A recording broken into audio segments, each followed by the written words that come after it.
And let's prepare for this meditation on truth. Find a comfortable position for yourself. And if it works for you, align your spine, ground your feet,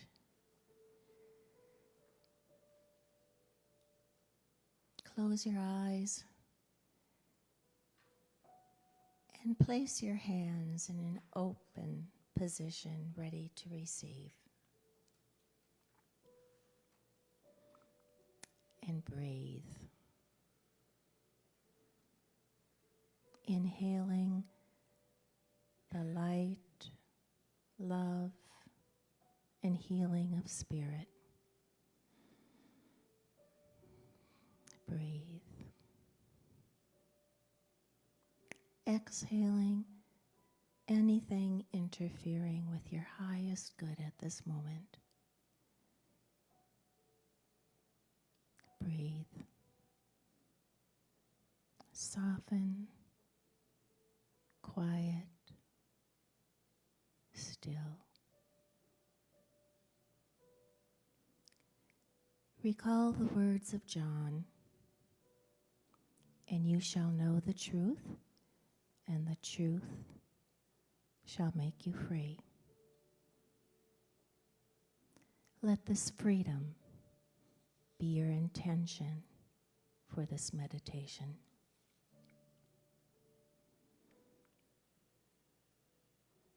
New Thought teaches us that truth is not something distant, but is the very substance of divine mind we already have, we already are.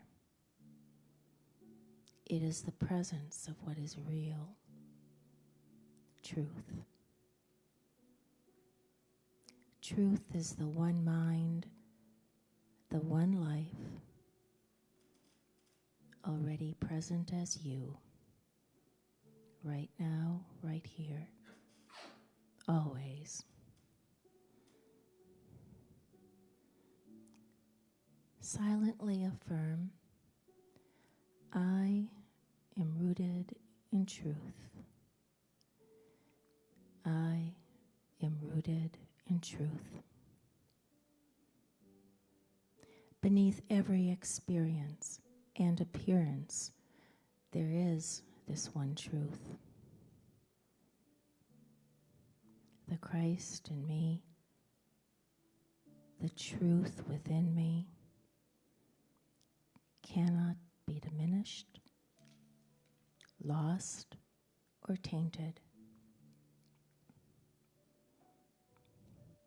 We are mindful that when our thoughts, words, and deeds are consistent with divine truth, then we have real peace.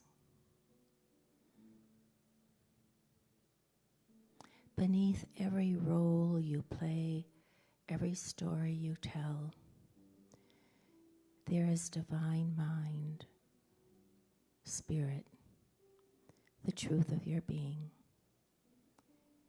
It doesn't shift with circumstance. It's constant.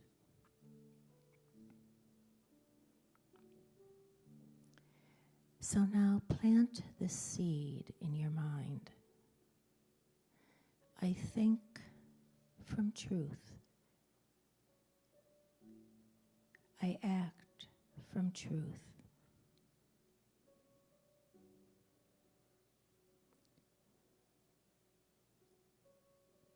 Truth does not react to opinion or media, but truth comes from the alignment of our mind with God. Feel that alignment. Recognize your truth.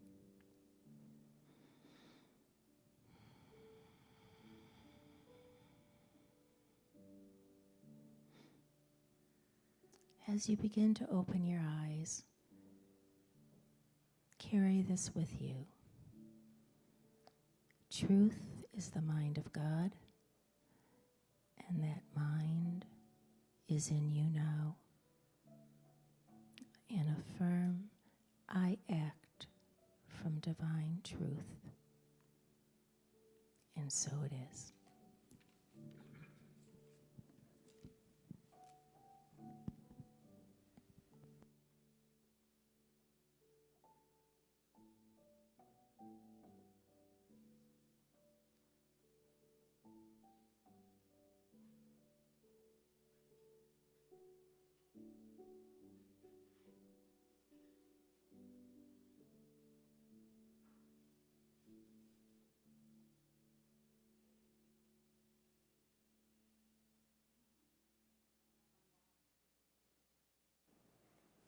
Thank you, Pam. Beautiful as always. When we did a survey about, 2 months ago, whatever, some of the things that you would like me to speak about, one of them was other authors besides Fillmore or Myrtle or Ernest Holmes. You'd like some different New Thought authors. And so, as I always strive to please, most of the time, we're going to do that today. And I'm going to be speaking about Elizabeth Sand Turner, and she's from 1897 to 1979. And she discovered unity at the age of 12 after her mother, a daring soul, Elizabeth Pierce Sands, found a Unity magazine on the East Coast.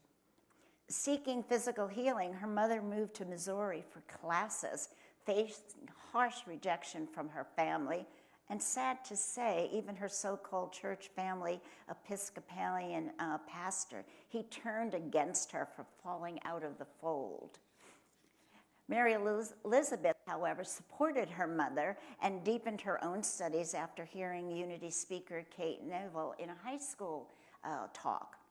So her mother ended up leading the Nashville Unity Church 1916 to 1920, and Mary Elizabeth joined Silent Unity a year later at a very, very young age. Following her mother's death, however, a crisis of faith led Mary Elizabeth to leave her studies for secular jobs, working for the Nashville and St. Louis Railway.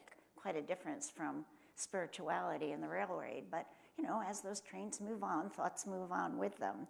So in 1932, however, a lecturer, Frances Gable in Nashville, reignited her passion. So she enrolled in a correspondence school course, writing that she felt an unconscious need for God or source, inspired by her mother. So she became an actually licensed Unity teacher in 1934 of the Nashville Unity Center of Christianity to 1945.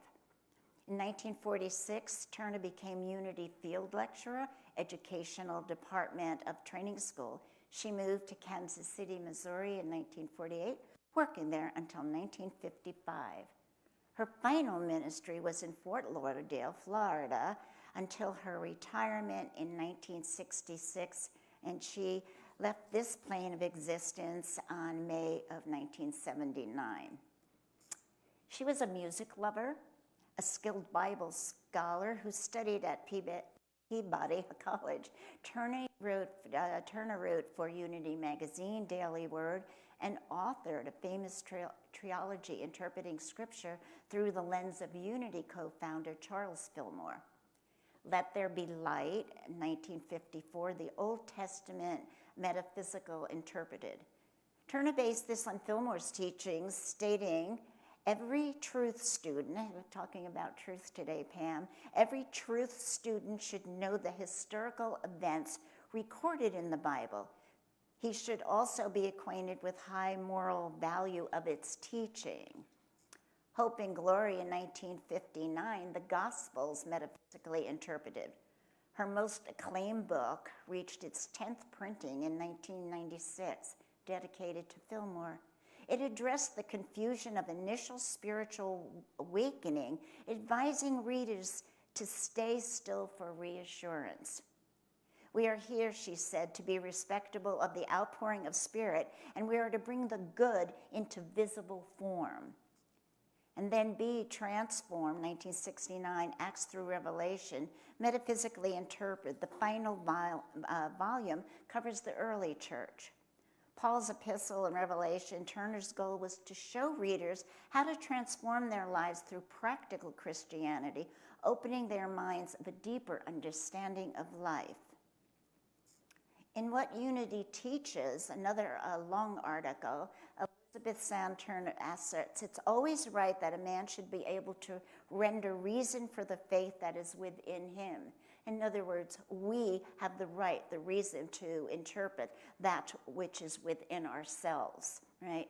And while she was deeply dedicated to the Bible, she fiercely championed the human right into independent thought. And of course, that's what New Thought is all about, independent thought.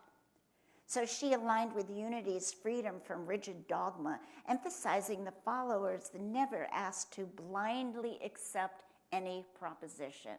Never blindly, and we say that all in here. Take what resonates to you and leave the rest behind. You don't have to there's something that might each week just resonate within your heart and soul and think, whoa, that's what I was looking for. But it doesn't mean that you have to accept everything that you hear. And Turner believed while the divine spirit must guide us, we must also always honor our own intellect.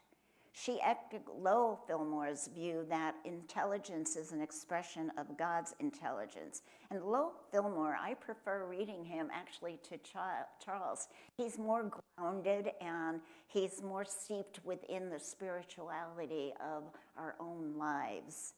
And then she went on to name the God principles, all of these 5 principles that we have, the principles of unity. So principle 1, God is all. In unity metaphysics, the first core principle states that God is absolute good, everywhere present, the only true power and presence in the universe. That's pretty simple in that. God is absolute, good, everywhere present, and the only true power and the presence in the universe.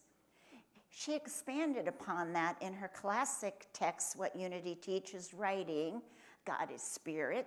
Spirit is the life principle, the breath of the Almighty, animating all forms of life, and the universe its actual self.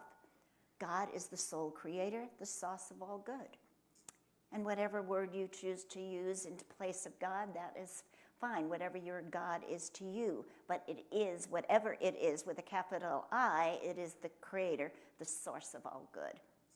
So when Turner and other unity writers state that God is all, what does that mean exactly? They mean God is the underlying principle, that which is within us, the unlimited, the unchanging, and the eternal energy that anchors this entire universe. To explain how God could be all, Turner outlined the 3 traditional metaphysical expressions: omnipresence, God is spirit, this is the unseen, everywhere present, moving force. There is no place where God is not. Omnipotence, God is the only true power in the universe, because God is absolute good. There is no equal, no opposite evil power competing with it. And you say, oh, but there's evil. Yes, of course. There are some people that choose that road. However, that is not a power that is opposite God. That is just using the law of mind in the wrong direction. And then omniscience, God is mind. This is the open source of all knowledge, wisdom, and ideas. And then principle 2, I am God. Oh, wait a minute. Everyone goes, no, I can't say I'm God. That's too scary for me, right? Citation from with What Unity Teaches by Elizabeth Turner. It's always the right that a man should be able to render a reason for the faith within him.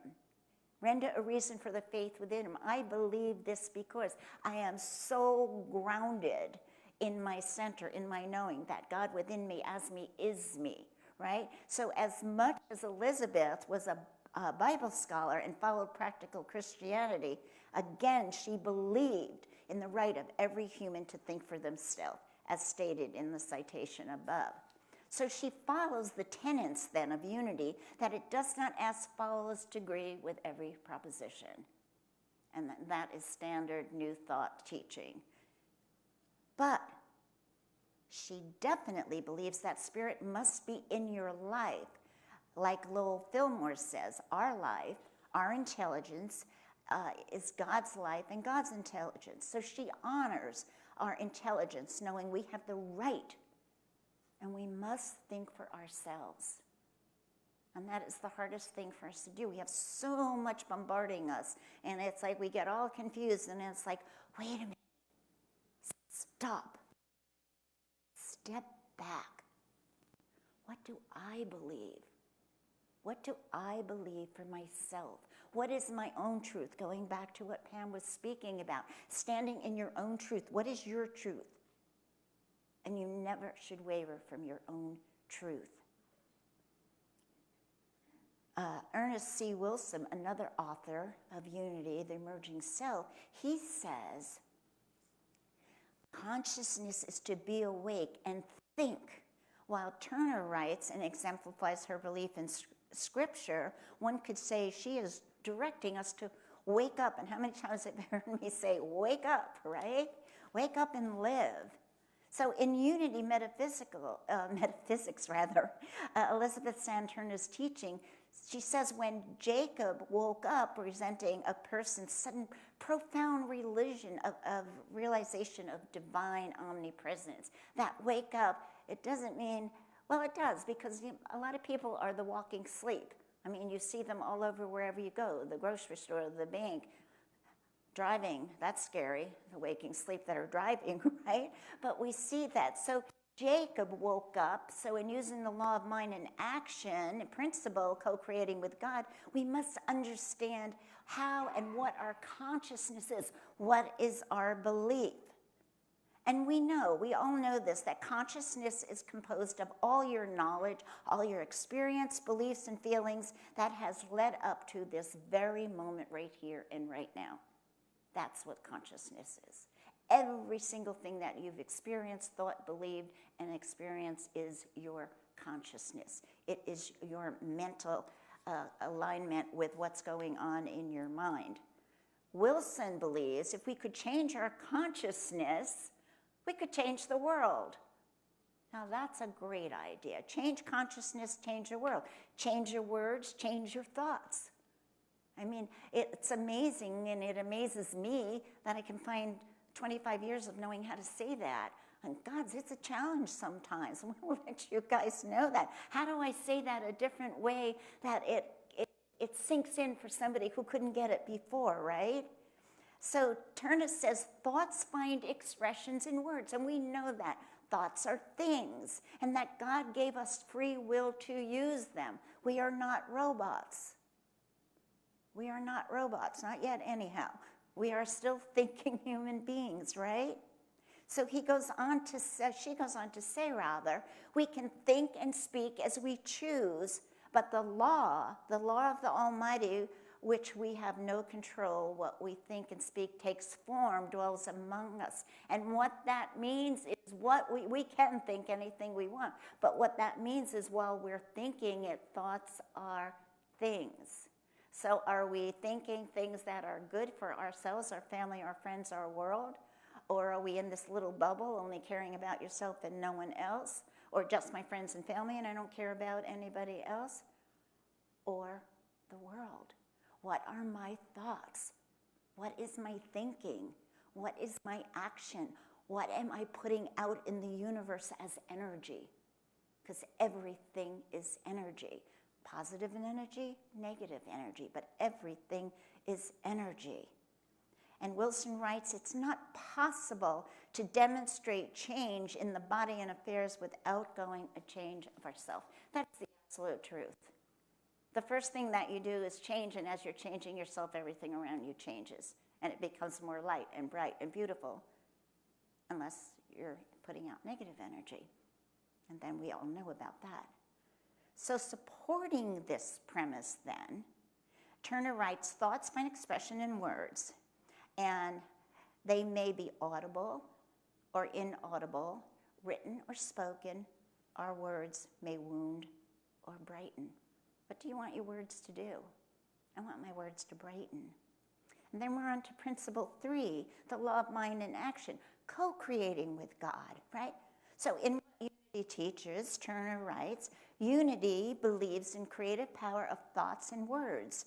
We can have either good nor ill unless we think it into manifestation. It just doubles up on everything that I just said to you already. So the law then of mental manifestation, or bringing that which you want into fruition, is supported by other foundational Unity writers. And so all of these writers, we do have all of these great little books in the church. We usually don't let them out. But I am willing to, if you sign them out and bring them back within a month, because there is such wisdom and history written in these different little books, Elizabeth Turner, Hope and Your Hope and Glory. But I have all of them in the back. And seriously, if you seriously want to read them and you want to honor them and keep them as sacred texts, then you'll sign them out and bring them back in a month. Is that fair? Okay, great. I'm always fair. Okay, so Imelda Octavia Shanklin, she wrote Selective Studies. Physical plagues are simply unbalanced thinking. So we can look at that and say, so then what's going on right now in our whole world? What? Unbalanced thinking explains the physical plagues are simply unbalanced thinking. Turner marries this, she doesn't marry it, she marries it, in Let There Be Light, using the story of Moses to show that human fears halt our progress. When we're in fear, how do we move forward? Because when you're in fear, you're like this. So how does anything move forward from here? But if you want to move forward and release, like Moses, then we have progress. The more open we are, the more conscious we are, the more we're allowing that which is within us coming up and vibrating out in positive energy, the more there's progress in the world. When there is spiritual prompting to act, there is also always, always, always spiritual power to do so. Because once we start to open and believe that, go, okay, what can I do now? What can I do next? You know, be it this, or this. What is calling me? What is calling me to say, hey, there's something you can be doing above what you're doing right now? It's that beautiful. It's that simple, right? When there is spiritual prompting to act, again, it's also the spiritual power to do so. Spirit is in there saying, because if you get an idea, that's coming from spirit. So if you're prompted to act, that's spirit leading you. That's not you, that's spirit leading you. That's saying, hey, you over there, are you just going to sit around and mope, or are you going to want to do something? Right? Hey, you over there, what you want to do? Right? Right. In Daily Word, 1943, we know that's a great year. I was born in 1943. In Daily Word, 1943, Turner notes that humanity is giving the ultimate universal gift to choose our expectations. Not to pray and wait for them and say, please give me, but to choose. So we have this whole big thing. It's not like, please, sir, can I have some more? No, it's, please, universe, I'm ready for more. That's the difference, right? Are you guys ready? Are you ready? Yeah, we're ready for more. We're ready for more. Sadly, she says, humans often choose to expend energy destructively, creating our own planetary and personal suffering. And that's true too. Principle 4, communicating with God. Isn't this a great lesson, right? It's about a different author, but isn't it great? This is what unity is all about. Unity teaches that the prayer is all powerful, and we know that. Turner viewed prayer as the ultimate way to make conscious contact with God, or that which you call God. She beautifully noted that through the silent prayer, the human soul is lifted entirely beyond the mundane, everyday limitations. Again, the human soul is lifted entirely beyond the mundane of everyday limitations. We can do that. And then principle 5, action. How many times have I said you have to move your feet? It's all great to understand this. It's all great to explain it. It's all great to have it intellectually into your head. But then there's the next and last step. You have to move your feet. Everything, thought is a movement, right? An idea is a movement. You have to keep moving and moving and moving. Otherwise, you're complacent and you're stagnant and you're doing nothing for yourself, right? So this final principle then emphasizes that knowing truth is not enough. We must actively live it. Yeah, I get all this. Oh, this is good stuff. I'm going to go out and have a great week. I'll see you next Sunday. And then you go about your regular old business. That's not what this is about. That's not why you come here every week, right? We must actively live it. Walk your talk and talk your walk, right? You can't sit in here and be lovely and then go outside and curse another driver, because then you didn't learn anything. As my sister Barbara would say, God bless you and I hope you get over it. It's better than cursing. So Turner's entire life then exemplifies this. She taught that our inner spiritual waking must express itself through our outer choices and actions. And another part of this document focuses on the fact that evil is the result of man's disobedience to God. Evil is the result of man's disobedience to God. In the original What Unity Teaches, Turner writes, Unity believes evil is the results of man's disobedience to the divine law. Same meaning, same exact meaning. Excuse me one moment. So both writings then move from evil to the fall of man. She states that evil is found in the allegory of the fall of man. But here's the bottom line of this story, she says. According to Turner, unity signifies that every human is inclined to yield to the temptation of the senses, consciousness, the male, Adam, represented by the feeling nature, female, Eve. Turner writes in both versions, we are prone to think of the fallen man of something that happened a long, long time ago, in the infancy of the race. Instead, she says, we should realize that the scene depicted in the Garden of Eden is being reenacted in our own lives every day. That would be all of humanity eating too much forbidden fruit. And right now, don't forget to watch. God bless you. It's the truth, and she sneezed on it. So again, we know that unity is all about prayer. Started with silent unity, of course. Turner believed in prayer and faith. The most important part of our lives tells us that God, the source of all blessings, we must make contact with that sacred one, however we do that.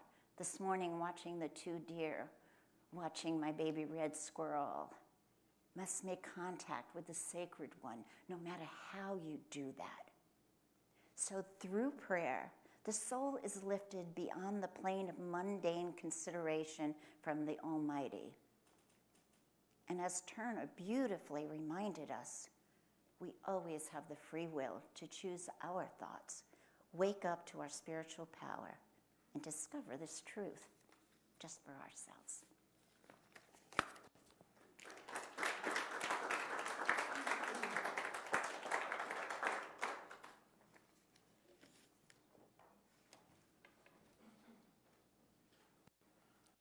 Stand up and get moving a little bit, huh?